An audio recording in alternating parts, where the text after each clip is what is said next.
In 2004, author Harry Dent said the Dow would break 40,000. Fast forward to author Mike Maloney, who says gold will hit $15,000 an ounce.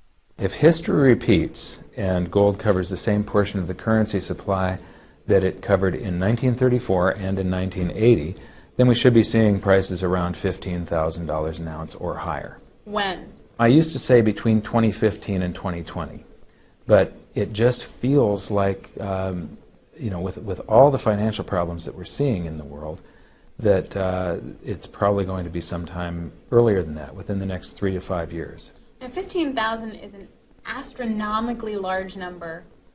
How is it going to get there in just, even if you give you 10 years, 3 to 10 years? It sounds like an astronomically large number from today's starting point, the launch pad here.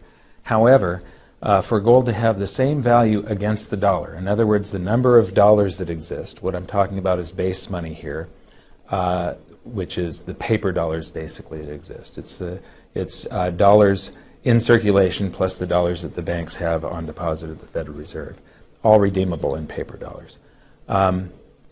In order for gold to cover the same portion of the currency supply, in other words, have the same value in relationship to those dollars as it had in 1934 and in 1980, that's the price it requires, $15,000 an ounce. So it would just be history repeating. It wouldn't be anything unusual whatsoever. Mike counts currency supply as base money and outstanding revolving credit, meaning that the amount people spend on their credit cards and don't pay off counts as money in circulation. Now, this notion isn't new. According to Mike, in 1980, for 3 months, gold covered the amount of base money and outstanding revolving credit in circulation, which helped gold prices skyrocket to a high of $800. Also supporting higher gold prices in the 1980s was the Dow and gold's 1-to-1 ratio, and Mike thinks gold can do even better this time round. It'll surpass a 1-to-1 ratio. In other words, gold's price may be double the points of the Dow. The fair value of the Dow is probably around 4 ounces of gold, so it would be 4 times gold's price, which would put you at about $2,400 an ounce gold today, if that was the fair value ratio. But we went up to a bubble of 18 ounces in 1929. When the Dow crashed, it went to just 2. In 1966, we went to 28 ounces of gold, a bigger bubble. When gold corrected and the Dow moved sideways for 14 years, it went to just 1.